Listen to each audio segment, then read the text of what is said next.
All right. Good night. Good night. Good night. Welcome to the Fatherhood Think Tank. It is the 90 minutes of intellectual conversation with men who are fathers at all uh, different stations in life. We're going to have some conversation, mainly tonight, centered around our topic for tonight. But before I do that, I just want to introduce myself. I'm Dr. Ron, the mentor, educator, therapist, the curator of the Fatherhood Think Tank. And I'm always delighted when I have my brothers on for us to talk about topics that are relevant to not just us as fathers, but to our families and larger our community.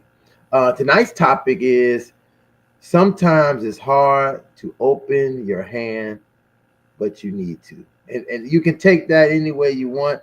Some people may have seen the cartoon that we had, or opening that hand was a man holding on by a limb, but he was holding on to his ego in the other hand, and someone was reaching down to try to reach up to pull him up from off the cliff. And so that can mean so many things. The reason why we have these kind of topics like this, because we're gonna probably take them all over the globe when we start talking about them. So I want to go ahead and introduce our fathers who are here with us tonight. I know some more will probably come in as we're talking. Get these guys to introduce themselves, who they are, how many kids they have, and anything else they want to share, and then we get down to the topic tonight. Welcome, gentlemen. Um, Oldest, the youngest, cutest, the ugliest. Any way y'all want to do it. Alrighty. My name is Rohan Rodok. I'm a father of two young ladies. Uh, Again, it's always a pleasure being here with the fatherhood group to share knowledge and to empower all fathers. And I would say, when it comes to children, they're your child for life. That's what I say. There's no time. They're your children for life.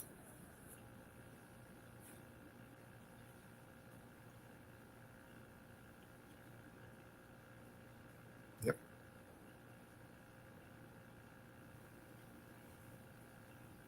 Hey, good evening, gentlemen. I'm sorry I'm off camera today, but my picture's still there. That's right. My name is Lionel Lightborn. I'm a father to a tribe of 7 young adults, 3 young women, 4 young men, 1 granddaughter, 1 grandson. It's always a pleasure to be here.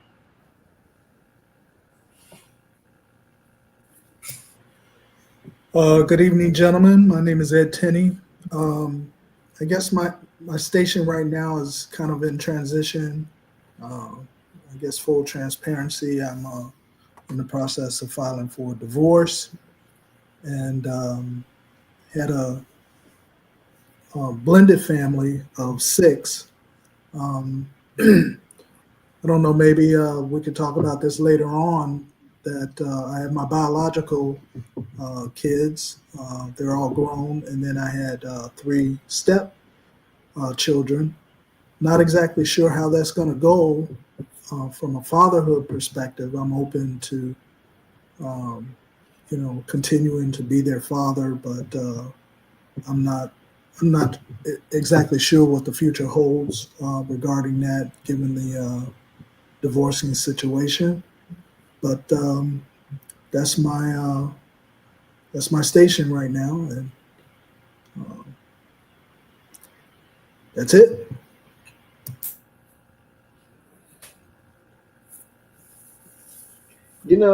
Ed, you know, I think in real time, I think it's so important. And I think sometimes when we're saying, "Hey, look at what we're doing and how we're doing and what we're doing," is so interesting to be in real time, right? So this is real time because if someone watch Fatherhood Think Tank 2 years ago, right? 2 years ago, many people would have been in a different situation. You would have described yourself in a different, and it's so interesting that because tonight's topic, sometimes it's hard to open the hand, but we need to, and that could almost be, some a part of what we are kind of looking at. Even for you, it's a hard thing to do, but it was something that you kind of have to do and kind of figure out how to get yourself back on your balanced place.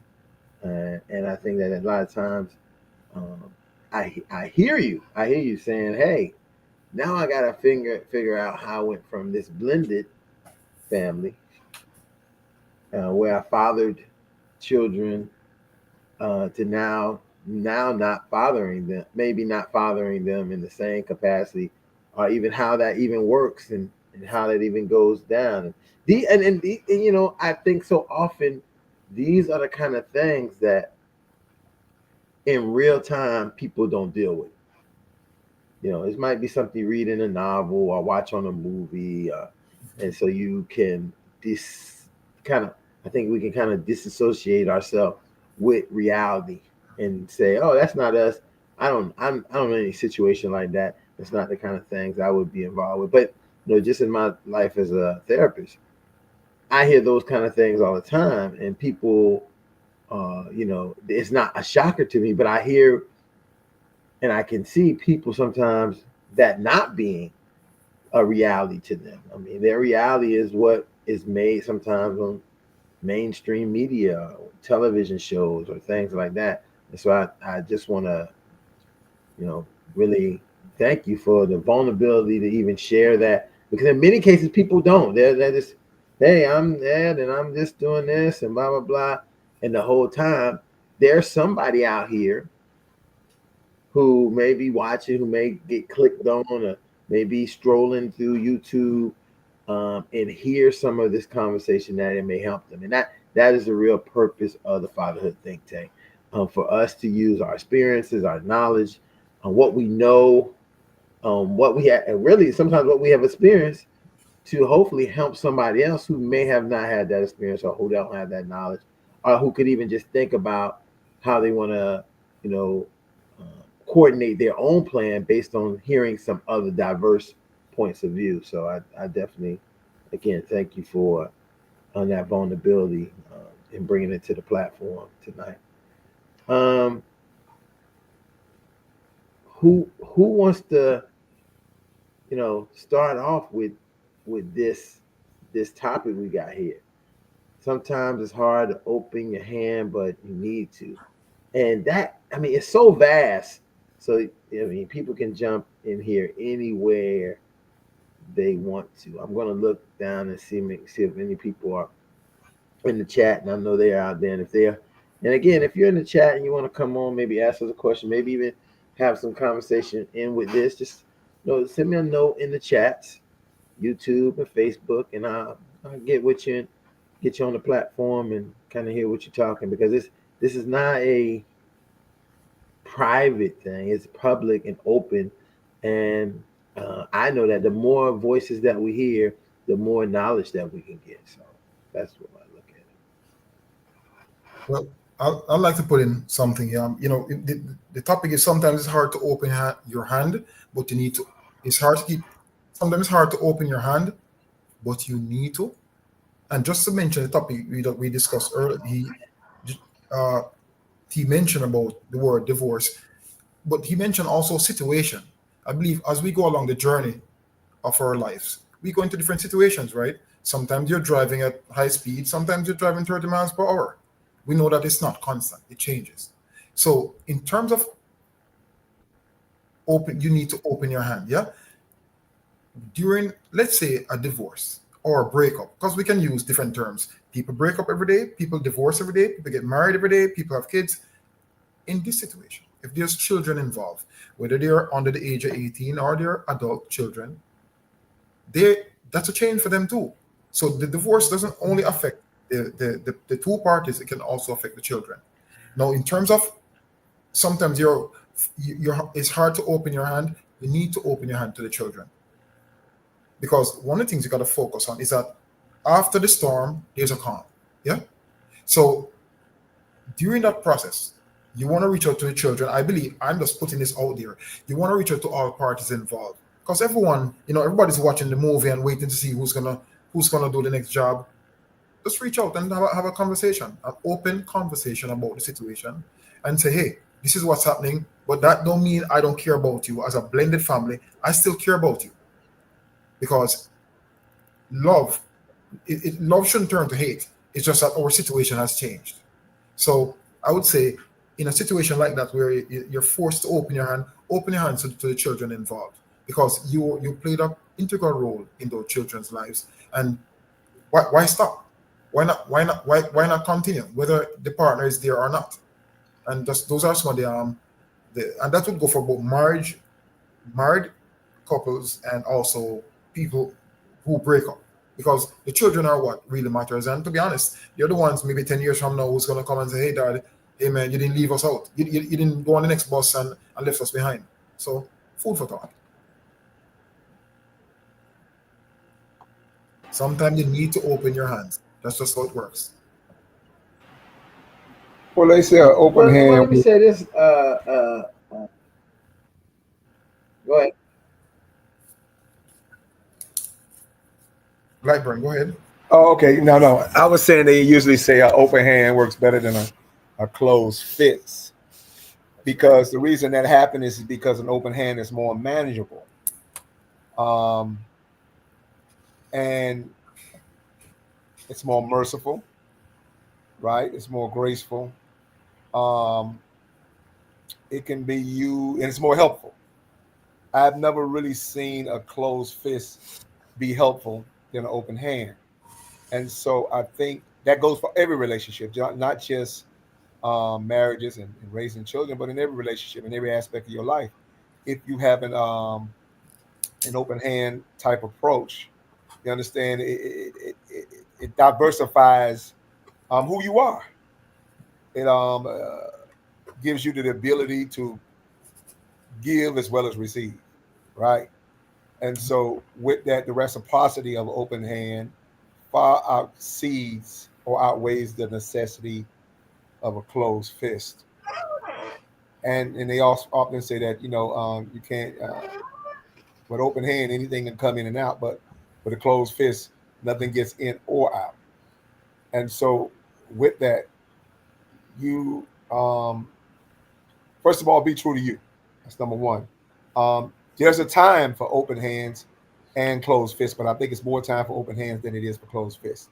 I think again, open hands shows the ability to be merciful and to give somebody a pat on the back goes a long way than giving them a slap across the face when they deserve it. You understand? So you may want to knock a person out, but if you gave that person that grace and that mercy that God gives us on a regular basis, you'll be surprised how far that goes and how impactful. Matter of fact, I think it can actually change a person's life, giving them something they just don't deserve at that particular moment. And it takes a lot of guts and courage to actually do that. And so I'm learning that. I mean, look how long it took me to learn that. I probably didn't start the journey until I was 40. Learning how to actually recondition myself to be that, because the truth of the matter is, I had to receive it on so many different levels. First from God, and then family members, and even strangers. I remember even being in the hood. Um, some of the roughest dudes, you know, I mean the roughest dudes that went to jail, prison, all that, whatever. I've been into the most, you know, gangster stuff. Thought enough of me to not involve me in it and protect me from it. I never could really wrap my hand around that, my head around that. Like, wow, man. I'm like, listen, we still in the hood, we still together. You know, we here. Why you see me like that? Why you see me like? Why you see me as more than you? You feel what I'm saying? And the fact that I'm on this platform tells me why. Because I think they took all them years to preserve me for moments like this and represent who they were back then to preserve who I am right now. And I'm always on the grind when it comes to their perspective. So it's not like you can't even come to the table and talk about guys that you particularly don't know nothing about, just to toot your own horn to say I'm good and I'm bad, because that's gonna definitely be a red flag for me, and it ain't gonna fly.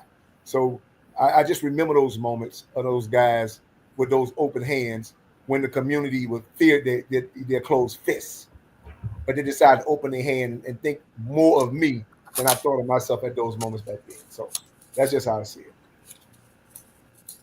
Hey, this is Ralph. I actually, you know what, Lionel, you actually hit on something, man, because I'm gonna tell you, man, growing up over town, I can't tell you how many times I was told I was extended that open hand and told to go home by Vonda, by Bunky Brown, because they knew that I was a straight A student, and they told me, man, you don't have no, what you doing in the streets, man? You make straight A's. These guys ain't doing nothing in the street. And you know, when you met me, like, yeah, it's something different about you, Ralph, from over town, you know, and then going to college and then going to law school, and I'm seeing like all that stuff that happened with, you know, Overtown, Liberty City, and Booby them, and just think about this, man. I grew up with all them guys, and I could have been right there in the thick of it had I not been extended that open hand. And that open hand, man, you can it's priceless because you can't put a price on a life.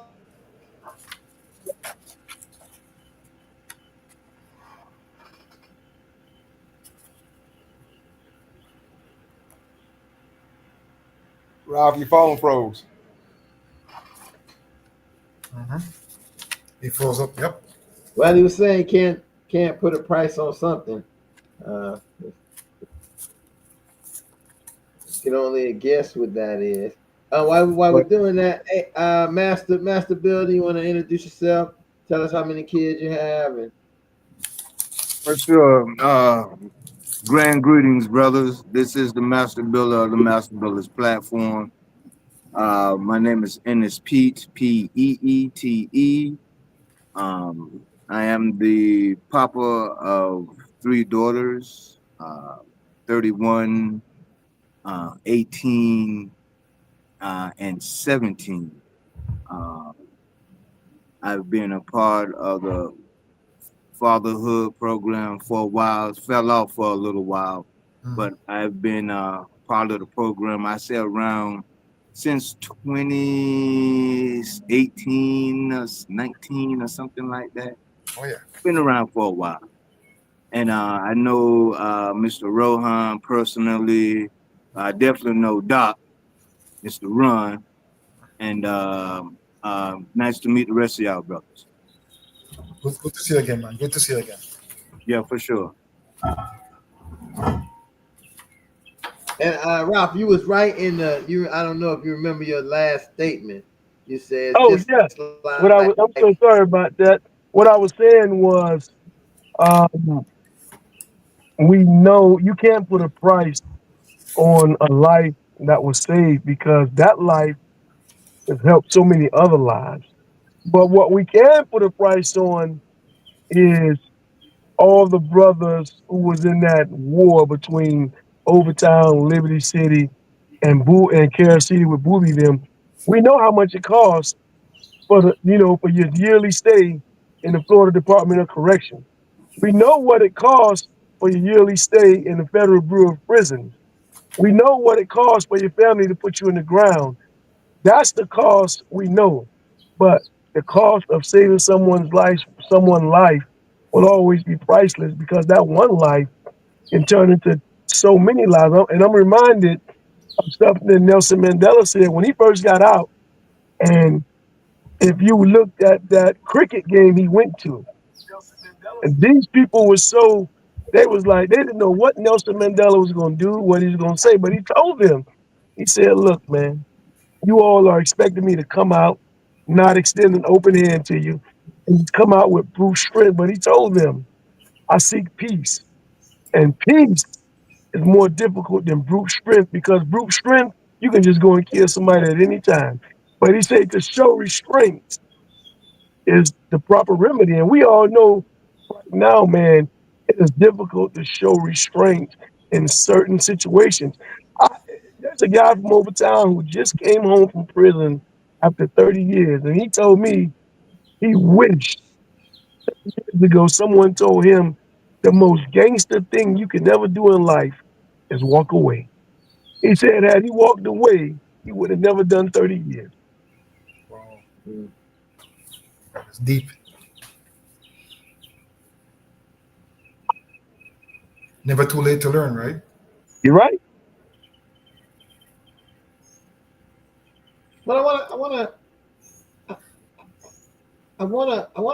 listen, I always want to bring in some hot topics sometimes that's going on when I seen this, because even this morning I didn't, it's a topic that's been going on for a while, and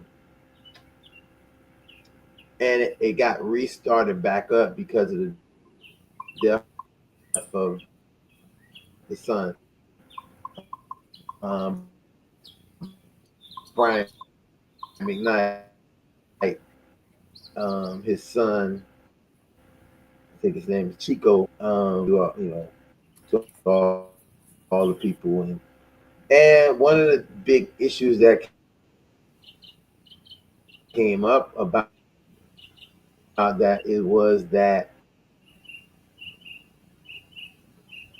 Brian McKnight had allegedly, and I don't know the whole story, but he had allegedly had been changed from his older kids, kind of like disowned them, renamed, changed his name or something, so his new child could be named after him and be a junior, like those kind of like things. Like that seems strange because I'm pretty sure I remember crystal clear that George Foreman named all his kids, all his George Foreman. And maybe somebody can correct me if I'm wrong, but I faintly remember that all his kids was named George, all his sons named George Foreman. So I didn't know why that would need to be. But I thought about, like, in coming up with this topic, is this one of the things that we talk about of someone, letting go of something and saying, hey, I'm going to let go of. And the good question is, what did he let go of? I mean, his older kids, they're grown. They don't have a relationship, and he has started with a new wife and new kids, and I see that, and we can understand that happens often in our society. Sometimes we know that divorce is sometimes at this. It seems that divorce is at a high rate, right? Because we always talk about negatives in our community, right? We talk about all the negatives, but we don't. Because we focus on negatives, because negatives is interesting to people. People want to be a part of that. When sometimes, there may be more people getting together, getting married, and sometimes standing together, doing all kinds of things. But we only sometimes look at those things. And so, like, the idea that as a father you would say, okay, I'm done with my older children. They're, I'm done. They're grown. Whatever, I had issues with their mother, and I guess issues with them, I let that go. And this is, again, folks, I'm not perceiving to be an expert or even know any of this story. I'm using the story as an example for us to have some kind of hypothetical conversation in reference to Like, how do you get to that point as a father to say, I'm letting go of you and moving on with with new? Because I don't think that's something in my logical mind. You can't let go of. Listen, they are your blood. They are your blood. They are your children. You can't kind of like say, they out of here. I ain't dealing with them no more. They're going to always be a part of you. Your DNA is a part of their attitudes. Your attitudes is all a part of them. But that fits into our topic of this idea of saying, hey, I'm just going to let go of something. And I would love to hear fathers' points of view or ideas or even thoughts about that. You know what? There are two school of thoughts on that. You have to realize this just didn't start now, man. This stuff was playing back in the 20s and 30s.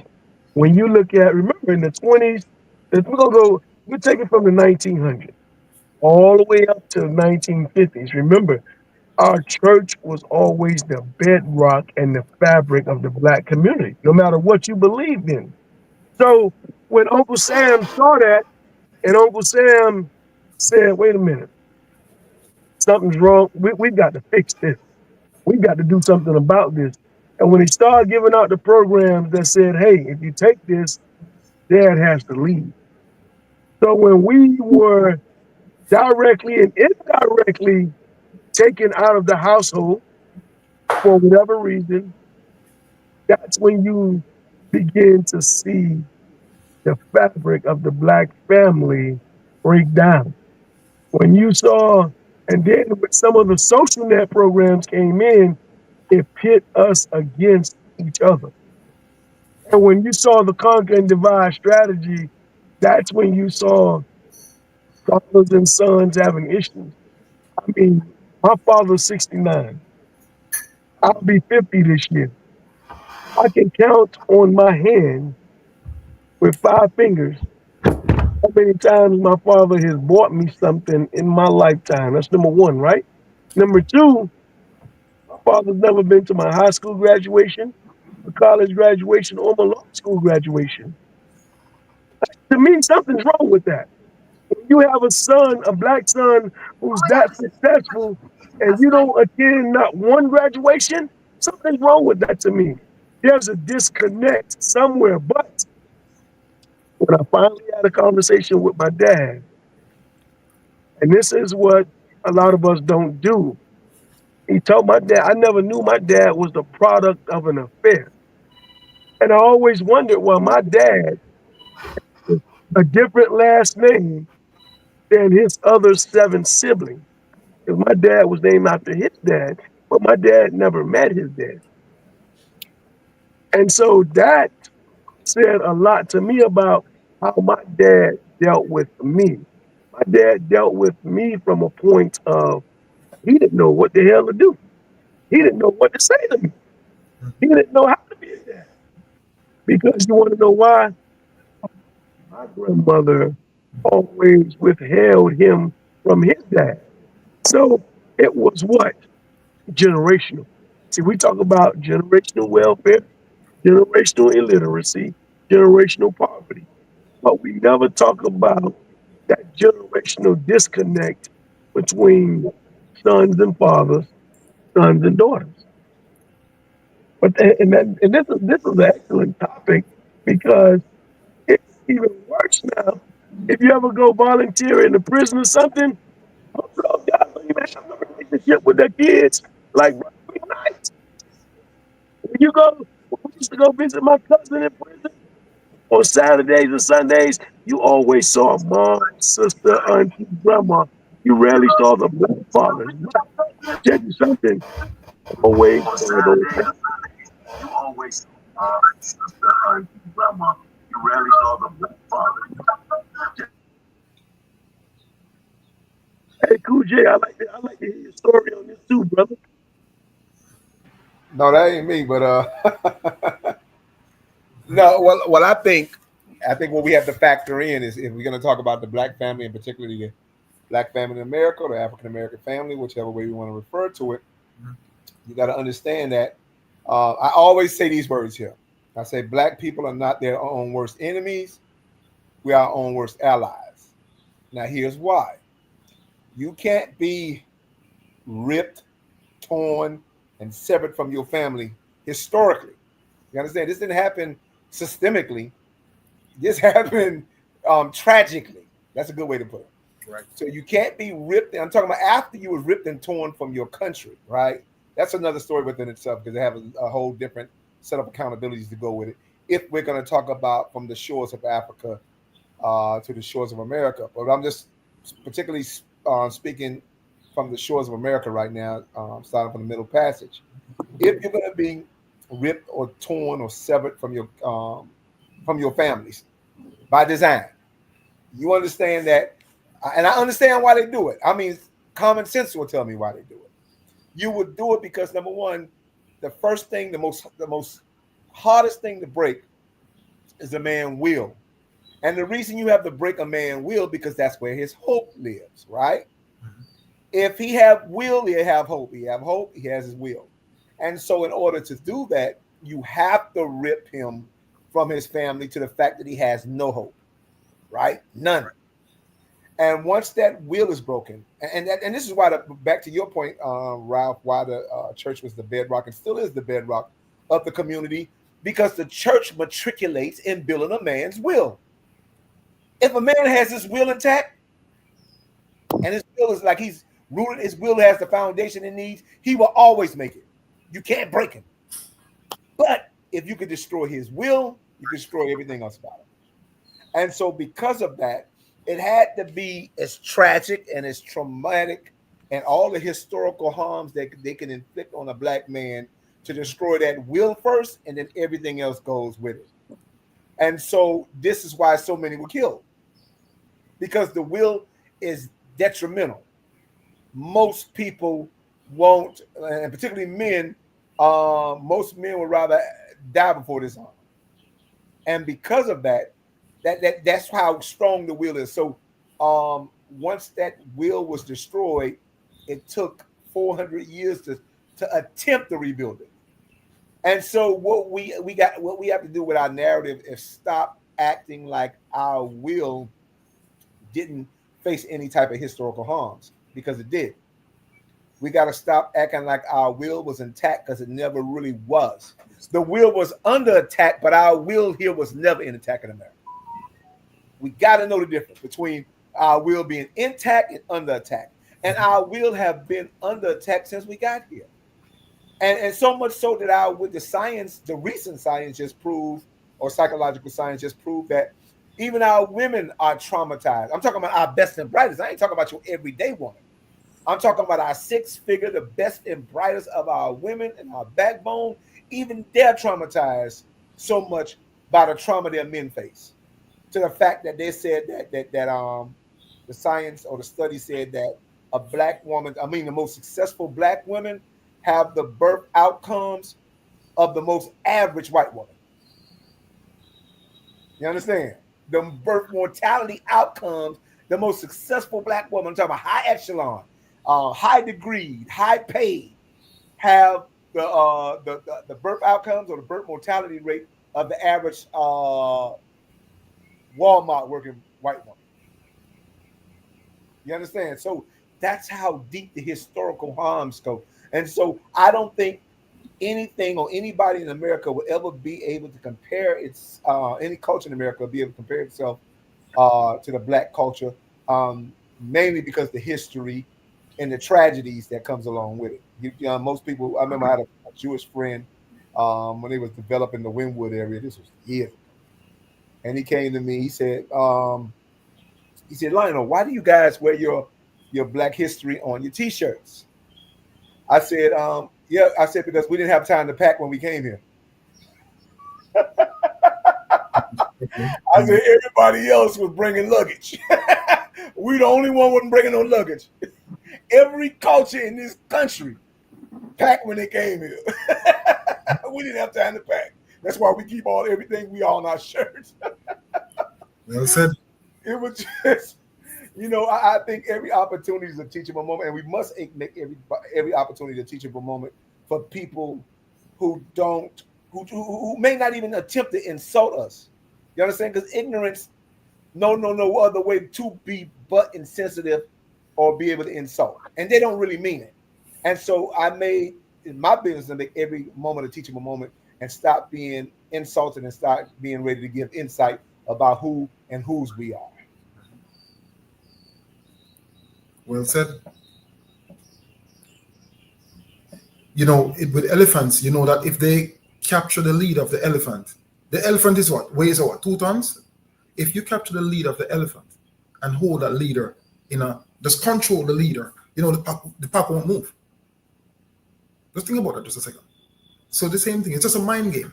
They do it all the time. Just control the leader, then you can break the will, they won't move. And that's why when leaders rise, leaders are taken out because they're moving the people in direction that they don't want them to go. There's a lot. History does show how it's done and how it is in some cases being done now as we speak.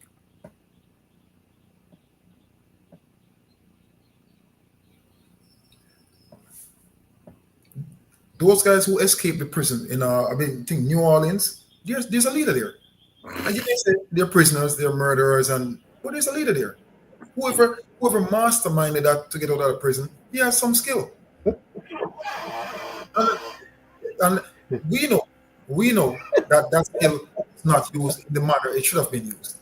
Unfortunately, those young men will pay the price for that. But they have some skill, and it could be used in many different ways. They could have been an electrician, a plumber, but unfortunately, they well, what they shows was the weakness of the prison. So to some extent, they did some good. Well, Rohan, it's amazing you said that because me and a very popular radio host down here in Miami, we got into a nice, debate about something similar to that. You said it shows the weakness of the prison, but I'm like, well, why can't it show the strength of those black men? Well, I said that first. That's right. That's number one. Number two, maybe a good 10 years ago, the young lady, she decided she wants to get on her radio show. And what happened was it was this was a young guy too. The young guy and his friends, they orchestrated like a prison break, right, through the courtroom, using cell phone text, right? This happened right here in South Florida, Miami.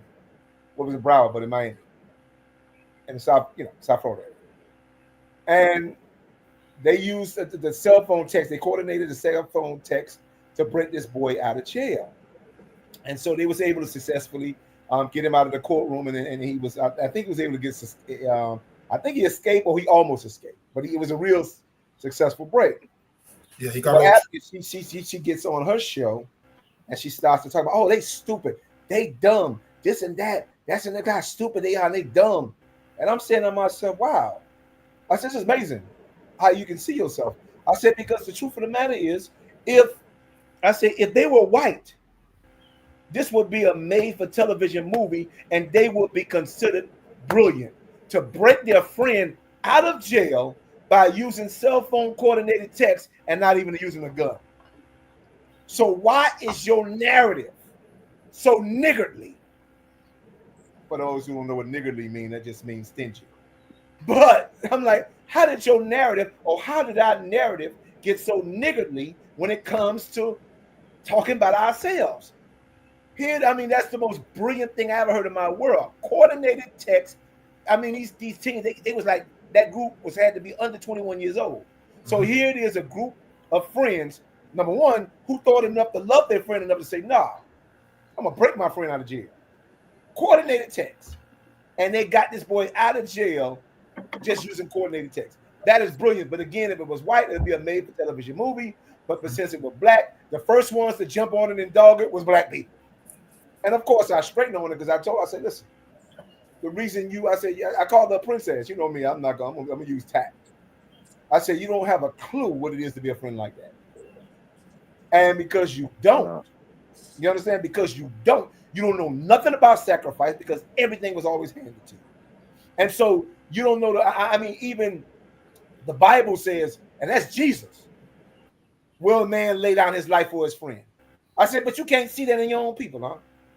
You understand? And so the fact of the matter is, when it comes to us liberating ourselves or trying to liberate each other at the expense of us, the first one to call us stupid is us. everybody else will be like, wow, that is brilliant. Look at the love they have for each other. But we just can't find it within ourselves to do so. And so that's just a story I remember, Rohan, just sparking on what you said. Oh, yeah. Point taken, sir.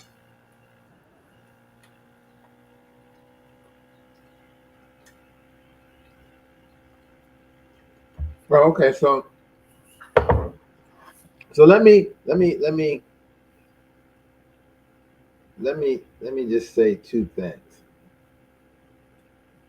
I love that, Lightborn. I think that this is something I try to get people to focus on more. We spend so much time talking about the negative that we do and looking at things that we do in the negative. But to go to your point, we've been breaking out of prisons and bond and chains our whole existence. So why wouldn't these guys be doing it in that same way? I know people say, well, they was criminals, they did crimes, but you don't know their stories until you hear them one individually. So don't get too high on a horse and say, oh, they did this, they did that. They should have. We don't know nothing. All we know is that they took some ingenuity and found a way to get out. And that is, again, another example of how we've always been in this country. I want to go back to Ralph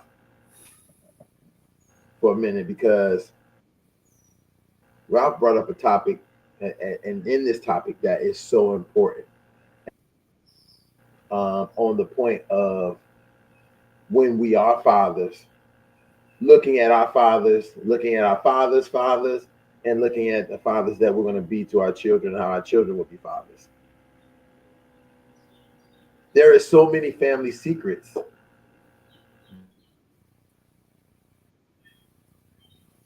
that don't get told to us until we've always been this guy who was. There's a negative in what you described your dad at first, right? The negative was he never bothered you anything. He never came to anything. And then you came and gave the empathy and the sympathy that we could now have an explanation, understanding of who he was.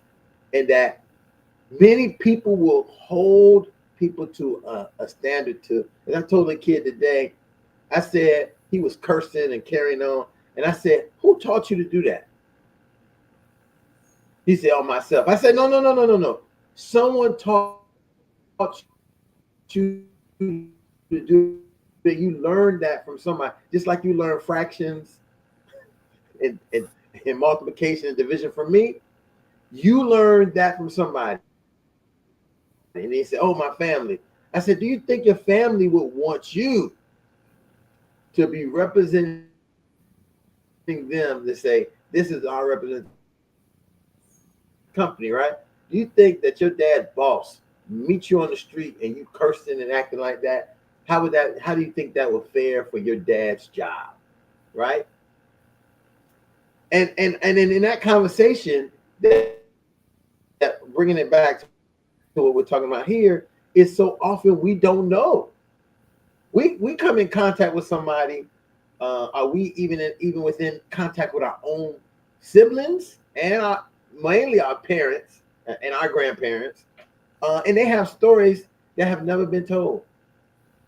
And when we have to challenge some of the negative. Like if you are a person that looks for a solution and look for positive, right, and optimistic. When someone tells you something bad about somebody, and I'm guilty of it all the time, that I'm good about the situation of the person. Right now, people are hot with me because I talk too much about Sean Combs. And I won't stop talking about Sean Combs because I have some issues with the idea of putting people's personal relationships on trial and making them making it a little bit more than. Is he a good partner? Maybe not to the partner he had at that time. That doesn't mean he wasn't good to other partners. Talking about a pattern. And so when we think about this idea of saying, like, hey, why my dad was the way he was? Hey, hell, even one better. Why is my mom the way she is? Because I know a lot of times we focus so much on this idea of my dad, because have such a mystique of what we don't know. Sometimes we're with our moms. We have been with our moms, and we really don't know them the way we think we know them. We know of who they are to us as a mother. We don't know them as the woman that they have always been, and how they became the woman that became our mother. And that's like 6 and 7 therapy sessions, family sessions that kind of deconstruct the understanding, because it's not as easy as saying, oh yeah, my mom's like this, and mom's like that, or my dad's like this and my dad's like that. Because there is some, it's easier to challenge dads who were not there, who weren't you, because why did you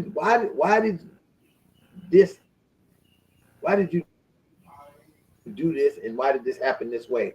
And sometimes they have really good reasons. We just don't know. And you don't see it until you kind of sit down and listen to some of those conversations, or even are you dealing with that conversation or that situation yourself. So I put that definitely on the floor for us to kind of like, anybody to respond to and share some of their experience, or maybe some of their idea about it.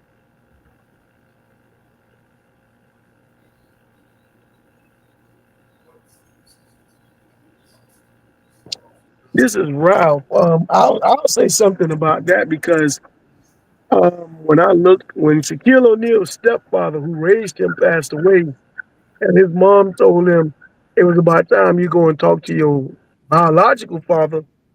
When he found out where his father was living above the store in New Jersey, Shaq was like, man, I don't want to go see this man. I don't care about any of that. But Shaq said the day he met his dad, and his dad explained to him what he was going through and everything, Shaq said, man, I never heard this before. And he did a complete 360 on his father. He's just one of them. Usher was the same way. Usher was like, when he met his father, he said, man, I never knew you was going through all that stuff. And you hear so many other stories about what the moms have told their kids about their fathers. But when the fathers actually meet their fathers, it's like, wait a minute, I didn't know you was going through all of that. And so it's like that toughness comes down, and that forgiveness begins to take hold and take place. But sometimes it doesn't, because of the anger that we have built up about our fathers. Now, some of that anger, because of things mom has said, maybe your aunt have said, or I'm going to take it back to myself. When I truly met my father, I had siblings I didn't know about. So my father ended up having 24 kids. So the father that my siblings knew in Atlanta, who came to PTA meetings, who came to graduations and everything, my sisters and I in Miami had never experienced that. So that was something else that we had to learn to deal with also. And so it's just one thing after another. But we've got to learn how to forgive. We've got to show grace. But at the same time, I just wanted to know why. And then we both went to set about to try to meet his father, and come to figure out my grandfather was one of the first black cardiologists in West Palm Beach County and Palm Beach County. And then when all three of us finally met, my grandfather told my dad, I've always looked for you, but your mom just kept you away from me. And so that kind of hurt, because by this time my grandmother had passed, had been deceased. And but there's closure now between me, my dad, and my grandfather regarding things. But um, we got to start taking a look at the women in our lives too, because sometimes it's not always the dad's fault. Because there are lies that have been perpetuated by a lot of our moms and aunts. And I like to hear what others and have to say grandma. on this topic. Yeah, listen. I just want to say it was really choppy. Uh, uh, I don't know if it might work when you're at maybe talk camera off, right? But I know you were really choppy. But I think I definitely heard what you said. And just to recap some of what Ralph said, because he talked about the time when Shaquille O'Neal went to go meet his dad, and his dad told him about what was going on with him. He had already heard his mom's point of view. You know, he had a stepfather who had been taken, a stepfather who had been in his life, took care of him. But when he actually had this conversation with his dad, there's something that happens to you when you have a conversation with another man, and the idea of you can empathize with that man because you are a man, right? Based on and this old saying that somebody said, I never understood why my father was the way he was with me and my mother until I became a father, right? And that was kind of like once I became a father with this woman in the same, maybe in the same or different capacity how my dad was. Oh, I realized maybe why my father wasn't around, or what happened. And guess what? This person may stay and do, but you have to look at all the situation. And I'm glad that it's so important that you even brought this, Ralph. You brought the situation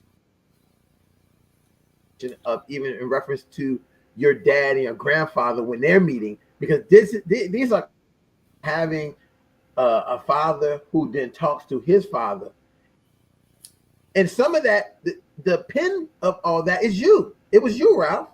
A big part of this is that I say to fathers out there, push it.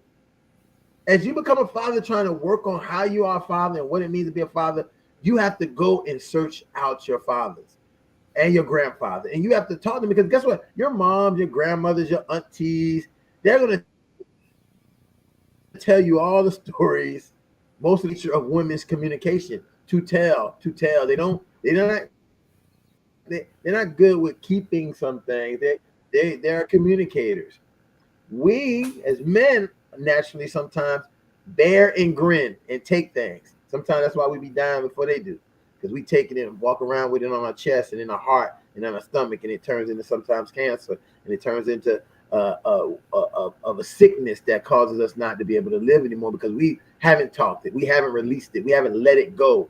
We're still walking around with this thing that easily could have been talked about with somebody, but we don't know that way of doing that, and we haven't been shown that that is even masculine, or that is something that is something men can do. So I love that this conversation is coming at, because we're getting to a big part of the teaching. Listen, if you are out there, I'm saying this right now to you, if you are dealing with an issue, some dissent, or some issues, or maybe some concerns about the quality of your father's fatherhood, and he's still alive, and what your mom told you, or what your aunt told you, what your grandmother told you. And this is for women too. Go and find out why. I know a story of a young lady who wrote a very dramatic piece about, it was on social media, about being at her father's funeral and feeling so discombobulated, because she was at a funeral of a man that was her biological father, but she didn't know anything about him. She hadn't known him. She didn't. But everyone there was talking about, and kind of what you were saying, Ralph. Your brothers, your siblings deal with they were all talking about the great father he was to other kids, and the people and the things he did in the community, and how he did this and how he did that. And some that listen, that doesn't add up. It doesn't, like, I mean, we can think that, oh, this guy was a deadbeat, no good, run around, cheating, cheap, skate, everything, and then you go into another world of his, and he is the giving of the service, deacon at the deacon board. He was the philanthropist who provided for kids in Africa. He all of these things that he did, and you got him as something. Don't go there. People don't have these dual lives. They're not a villain and a hero at the same time. Just to you, case has been like our topic. He may have been trying, but he may have let it go, because sometimes people need their see my child, and I keep trying, and it keeps being like a situation where you're trying and you're not getting it. You're not getting nowhere. What do you? The only next thing people will tell you to do is, and Rohan, you gonna back me up with this? Fight. You need to fight harder. And when men fight hard, you know what men do? They get aggressive. Mm-hmm. And they normally aggression leads to some type of violent behavior, right? So then guess what's going to happen? You're never going to see that child, because the people are going to go right down there, file an assault, stalking, all these things, because if you want to see a child and you're not seeing it, you're going to be just as emotional as a mom who there's nothing like in the hell of a woman who something happened to their child, what their child. You say, where does lady get that strength from? Because, and then somehow it come to fathers, and it's like, oh, he don't care. He don't feel that same kind of emotion. He doesn't feel, he won't do that capacity. And that's not true. It's just that some fathers are smart and some are not. And so I would say the ones that are not, we see the fatality rate that occurs because of that. They're not smart. They're not taking any counsel. They're not getting any advice from anybody. They're taking on all those emotions, all those feelings, and they are reacting with a high level of aggression that usually turns tragically violent. Hey, brother, you and know we'll what? say, oh, the crazy guy killed the girl and killed the kids. Yeah, I want to tell you something that was really astonishing, man, and I got to thank Lionel for this. When I first introduced, when me, my father, and my grandfather got together, after about 3 months, I paid for us to go to counseling, man, for a year.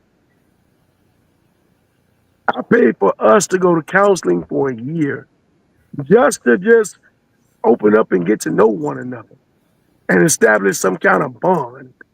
And then I was with Lionel one day, and I told Lionel, I said, you know what, man? My son had the nerve to ask me why I'm not paying no child support. Lionel said, what? So Lionel said, when he turns 18, take him down to Central Depository in Miami and get a whole accounting from the 16 years you done paid child support, and the relationship between you and your son will be better, I guarantee you. And do you know, I went and got 16 years of child support records of payments. The moment I handed it to my son, he said, man, they have lied on you for the last 16 years, Dad. I am so sorry for all the disrespect and hurtful things I said to you. And when I told Lionel that, Lionel said, you see that laugh? Lionel said, I told you, Ralph. I mean, the relationship between me and my son got fractured because he thought I wasn't paying child support. I even pointed out to my son when I was in law school, son, they increased my child support. When I was at FAMU, I had to come 18 hours on a Greyhound for a 15-minute hearing. My son said, what? And that same laugh you heard Lionel say, when I told Lionel that, he said, man, I told you, Ralph. And right then and there, my son and I have had a bond that has been unshakable. You know, we hear the word child support all the time, and we hear it in so many different contexts. You know what you just said just now. I have a friend who's going through the similar scenario, but child support has caused so much issues between families, and I get why it exists, but look at that. Look at what you had to go through to prove to your son that you were there. And guess what? I'm going to go. Let's go there. We know we are put on this earth to reprocreate at some point, at some time. And the reality is, when we're born, who knows? We're rolling dice. You could become the next president. You could become maybe a guy in jail. Who knows? There's really no textbook answer to what's going to really happen to us. We only can hope that the community, your parents, your parent can raise you and to make you become, I would say, productive citizen, so to speak. But it's not easy for us men, and we just have to. Sometimes we just have to just look through the windshield, because to be honest, yesterday is history, and looking through the windshield is really the future. So you have the opportunity to bond with your child now, your son, and keep on bonding. That's what I would say.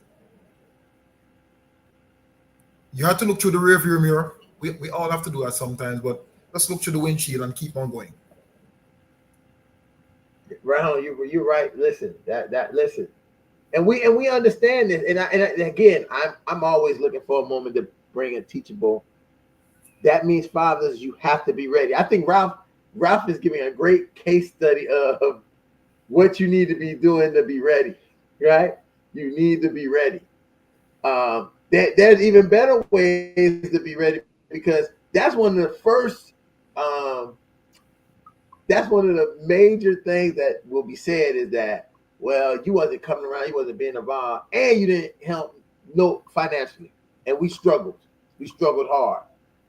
You know, and when you think about that, and sometimes I always say, it's funny because if you were struggling and you was with me, you still would have been struggling if we lived together and I was with your mom, because I was struggling. I didn't become, listen, I had to go to law school.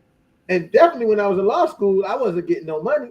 And I know what that means, Rob. I know what it means to only work, not for money for you, but only work so you can have enough money to cover your child support so it doesn't get backed up and then they suspending your stuff. And you really can't work because you are in a place where working will, if you work, it will deter your goal, right? So if you work, you'll kill your goal, because there's no way you can work the way you need to work to make that kind of significant money and live, pay child support.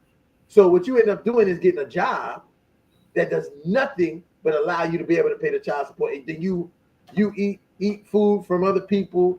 You stay where you can stay. You could be actually, at some point, some fathers out here could be actually homeless. But eventually they're doing what they have to do for their purpose to be where they, and that's a big part. I say to a lot of people that, and I always like to quote my doctoral work. One of the biggest things I learned when we're looking at fathers and consensual fatherhood is larger majority of fathers who are consensual fathers, not non-consensual fathers, but consensual fathers, are where they want to be in life when they make the decision to be a father. They have made it to that place, and anything that they're doing after that would only be if they needed to advance more. But they have put themselves in a place to say, I am this person, this is my career, this is where I am, and I am able to say I can commit to being a father, I can commit to being a co-parent or a husband, and I can have the economic sustainability and planning to have a child, right? So if you're doing all that, and there's people doing that, and they still struggle being a good father, right? What do you think that someone who doesn't have any of those things is doing to be a father, but they're still trying to be a father? So it's looking at this in without these biased lens of saying, oh well, he don't care, or he's deadbeat, are really some of what Ralph really brought up, and I think is important. Some of the untruths that happen in relationship that gets carried over to fatherhood and parenthood, and that's where we really look at some things that become complicated. But as I said, Ralph, you said it. Fathers, be prepared. Be ready to have that open door to share with your kids who and what you are, because there's a narrative that has been set for them that you have no idea, or you can't prepare for it, and you can't become, as I've seen some fathers do, sensitive. They become sensitive. They become offended. They become defensive about the narrative. Remember where the narrative is coming from and how that narrative has been developed. You need to focus on your narrative. And if your narrative is to build and develop this relationship with your child, you're going to focus on that. You're not, hey, listen, you can only, I'll tell you, listen, I'll be the first to say, if that's what you believe, that's good. But why don't you give me a chance to see for yourself who I am? Just like you do when you listen. I hate to make this comparison, but the same way you made that baby and all that sweet talking and sugar talking you was doing, that's the same kind of talk you need to have to be able to talk to your children. You know, you was convincing this young lady or this woman all kinds of stuff that she didn't believe or she might have been pushing away. That's how we have to be when it comes to that opportunity to be back and talk with your children. And listen, I'm not just saying that for somebody who is estranged from their children. I'm saying that for fathers who live in the house with their children who have been so busy that they haven't even been able to give their children the fathering they needed. So it's not a jump on fathers who outside the house, because I found that fathers outside the home in my research were way more engaged and more involved in their children's life than sometimes fathers in the home, because being in the home means that I was a good dad. I'm here. Whereas fathers outside the home had to go above and beyond to make this engagement with their kids, because they had to feel like they had to make up for not being in the home household. So these are some things we have to think about. And again, I say all of this not just to talk, but for someone to hear it out there and say, this is what I want. I'm going. And my kid's about to turn 18. They're about to graduate. I didn't even get an invitation. A guy told me this week how the mother was trying to not let them get tickets to come to the graduation. Hey, I got a funny story, man. You know, my son, he told me like 2 years ago, he said, Daddy, I'm on the way to Orlando. Let me take you out to eat. Where you want to go? I said, well, you treating me? So I say, I'm going to eat me a big steak, man. So we going to go to STK Steakhouse over here downtown Disney. He said, I want to talk to you about something. So I'm like, he said, it's real important to you too, Dad. He said it's important to him. So he come up here, he got this little bag, this little manila envelope and everything. I say, what's going on, man? He said, I ain't want to talk to my mama about it. My son dropped on me the child support papers that were served on him.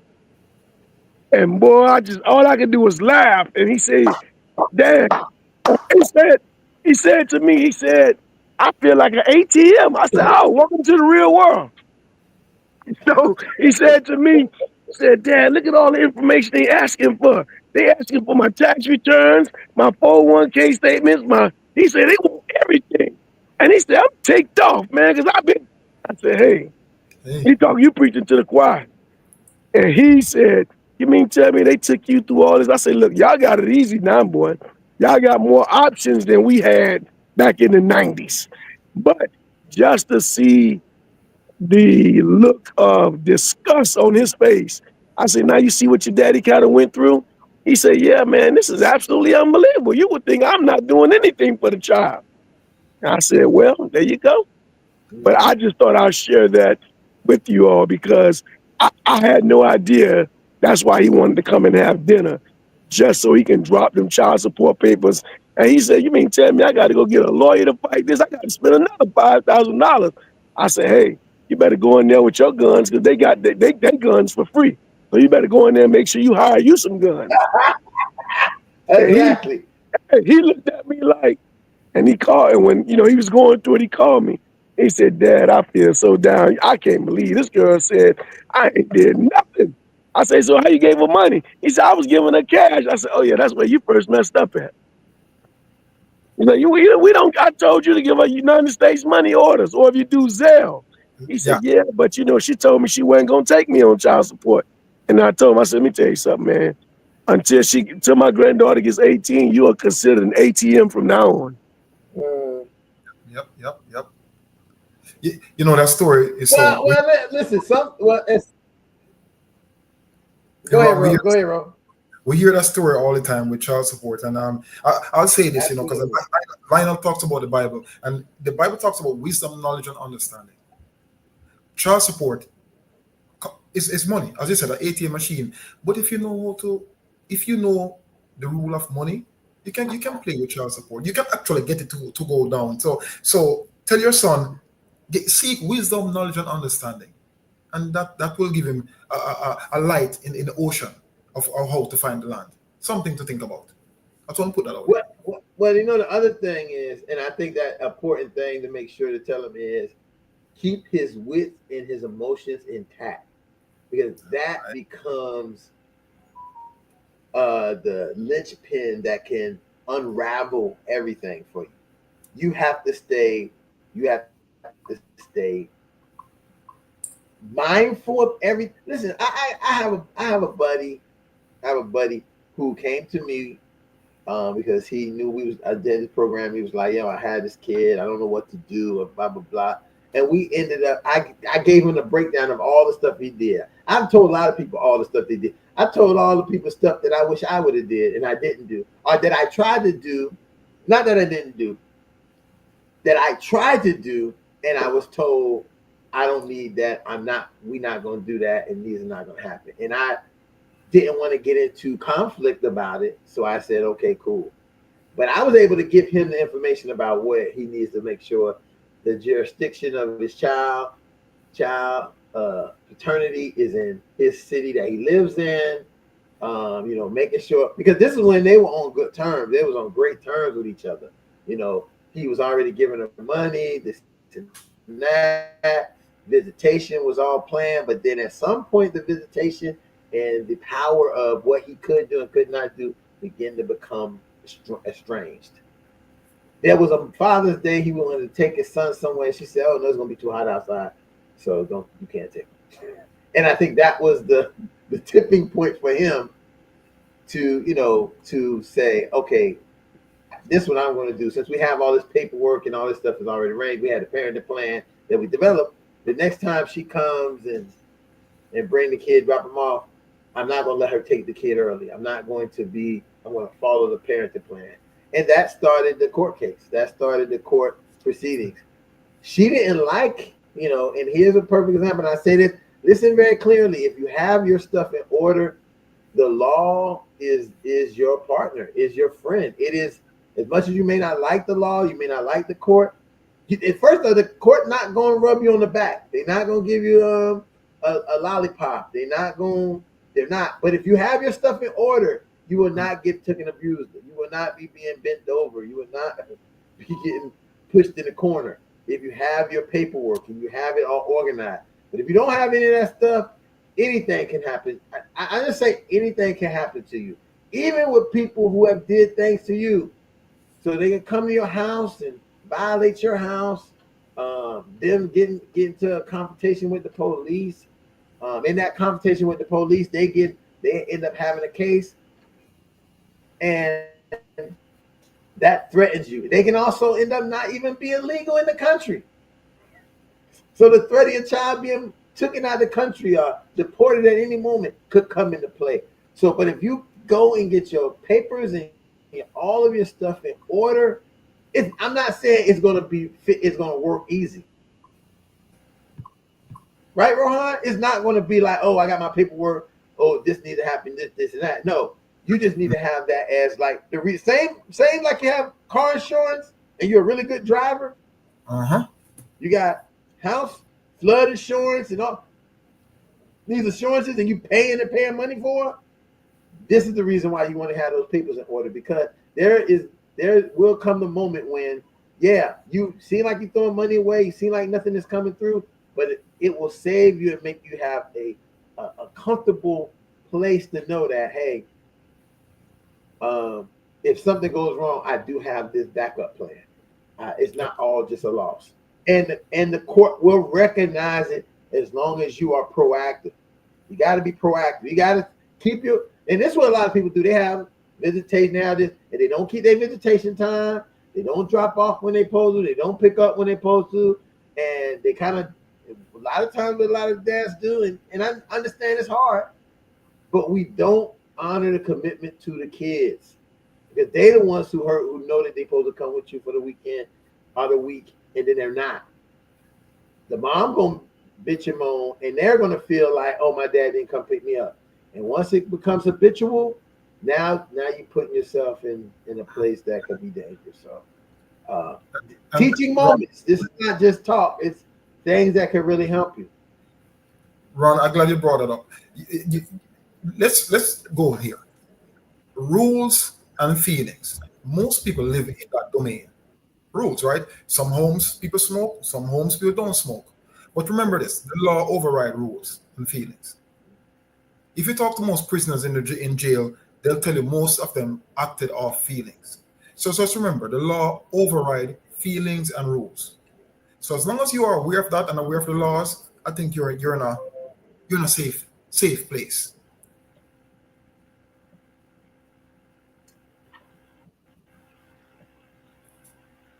Definitely food for thought.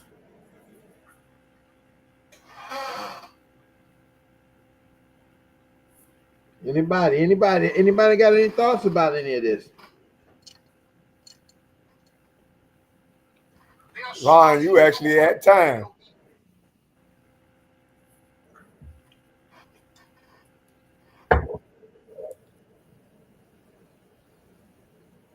Yeah, I'm good at measuring time, making sure we can be on time. Um,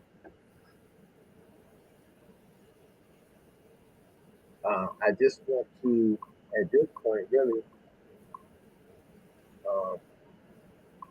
again, I want to thank Ed for being here. I know he had to probably jump off, because I know a lot of people had a hard 8:30 drop off.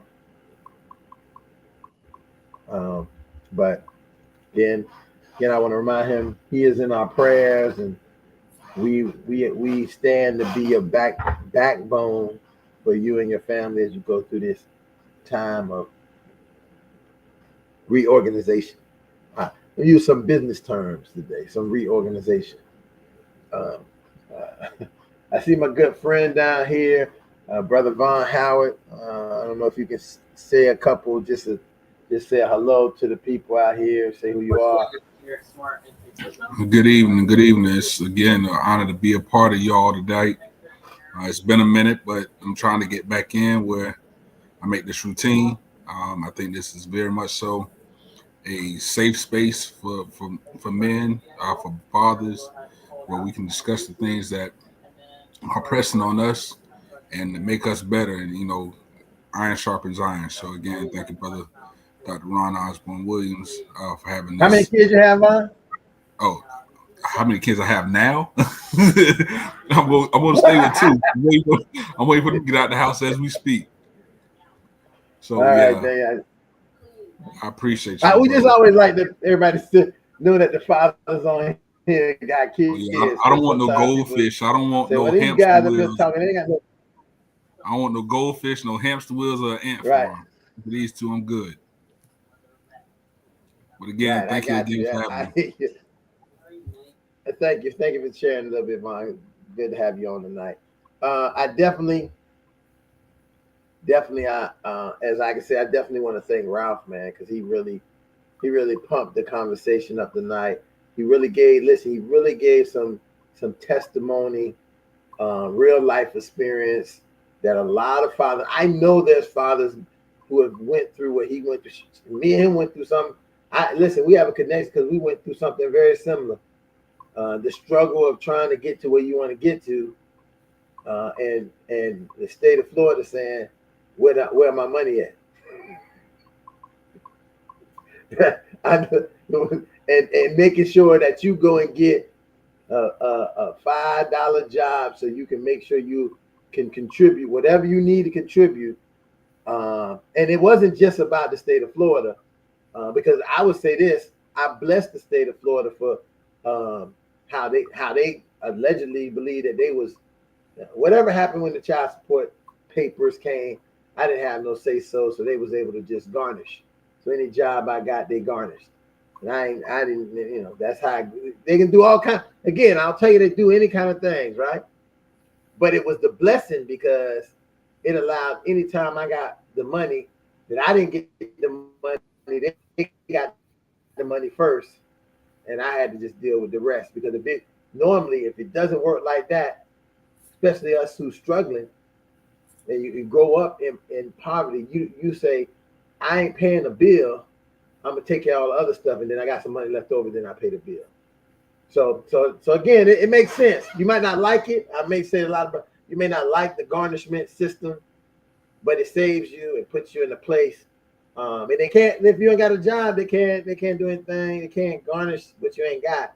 But if you do got something, you know for sure that your child getting whatever you got. And that's another story, right? That's another story, Ralph, that when you do get the opportunity to talk to your child and be able to spend the time with them when they're adult, and as an adult, they learn the things like Ralph described that his son is learning. You're able to tell them that, listen, I was eating oodles and noodles. Exactly. Oh man, because I couldn't go out and get food because your money came out first and went to your mom and to you. And whatever else I had left. Listen, let me just add one point. I don't mean to be like whining and crying, but the other part of this is the money that you do make, right? It's taxed, but you can't get no benefit from it, right? So your garnishment money come out, but they still saying that you made that amount of money, but you ain't really got that amount of money to spend. And then when other people get that money, it's not counted as any tax money. It's just money, free money. Well, I tell you what, I told my son, I said, hey man, I wish I was paying child support in this day and age because number one, because of the laws DeSantis has signed, child support is a lot fairer now. That's number one. Number two, you have a lot more companies offering legal plans now. I mean, you got companies where you can sign up for a legal plan that's maybe $5 to $10 out of each paycheck, and you're gonna get a lawyer to go to child support with you. We ain't have that in the 90s, man. And we did not have that at all. And now with visitation and how they done changed that custody, I mean the overnight stuff from when it used to be 40%, which means you had to have them kids almost 150 nights a year, and now they done reduced it to 10 or 20%. That's nothing but 1 weekend a month and half of the summer to get my child support reduced. So I mean, it is a lot more fairer, but make no mistake about it, it only got fairer because the fair skinned people started complaining. I'm gonna let that listen. I'm gonna let that be the last statement right there, because that you in good conversations with true facts. And one thing you remember is, listen, we was over here dying. We was over here going to jail. You was over here risking changing your life, doing all kinds of things, and nobody cared. But once the people on the other side of the train tracks said this wasn't working out that well for them, and they spoke to their buddies, they made some changes. And sometimes you read the bit. You know, they had that fake law that Trump was talking about that if you paid child support, you was going to be able to claim the child, and the person who received the child support wouldn't be able to claim it. Listen, if that was to happen for true, let me tell you something. The world be tipsy-turning, because people who are not getting child support for legitimate reasons will be very upset, because now you messing with the house they live in. Really, you messing with the house. Listen. I just want to instill this to people, and you think about this, and this is true fact. When you talk about a man who's maybe Elon Musk, because I'm gonna use him. He's a great example. He got multiple kids. He can drop down the money and bust out whatever. He doesn't live any kind of way. He lives a king's life, right?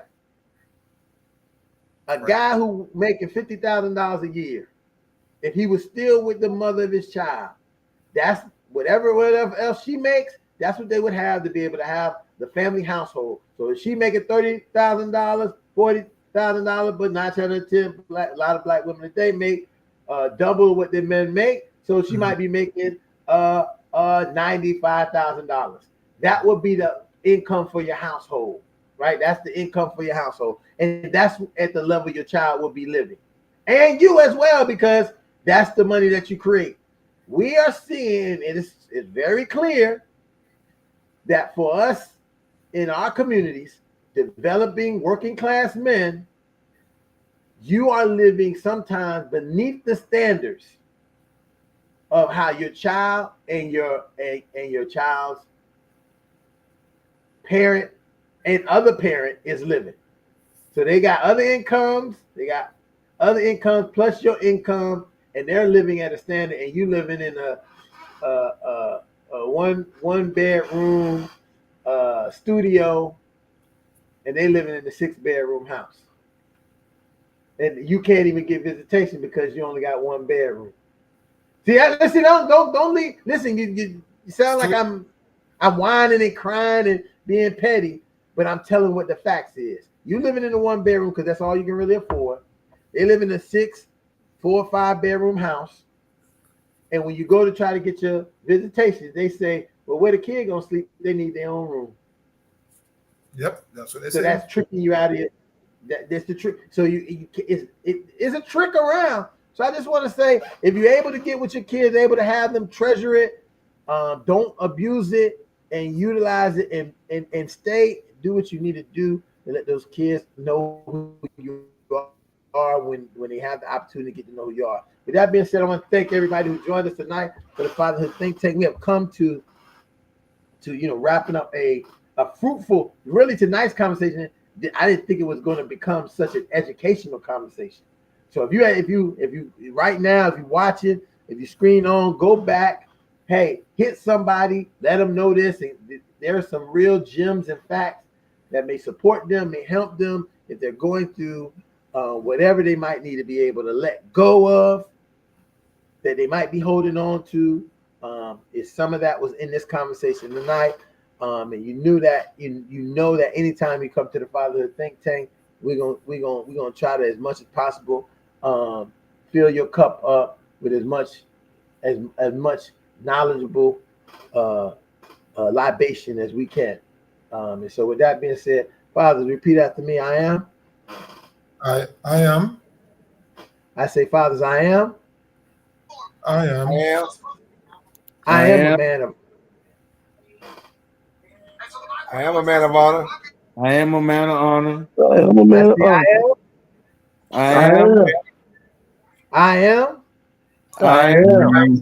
I am a man of courage. I am a man of courage. I say I am.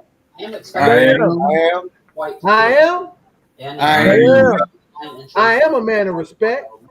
I am a man of respect. Fathers, I say that I am. I am. I say that you are. You are. I say that we are. We are. I say that we are. We are. I said that we are. We are. Championship fathers. Championship fathers. Yeah, that's right. Thanks everybody for joining us. Like, share, subscribe. Oh, before we go, one thing before we go, I slipped around. Don't forget the sponsor of the Fatherhood Think Tank show is JAG, Attorney at Law, Miami, Dade, Broward, Palm Beach.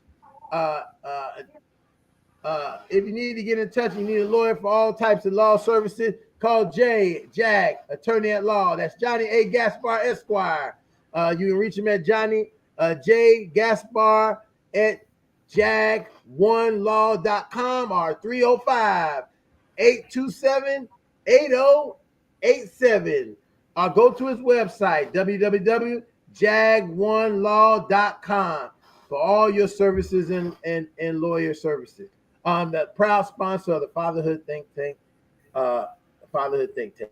With that being said, thanks everybody for joining us, and we see y'all here back next week on the Fatherhood Think Tank. Good Peace. night. Peace.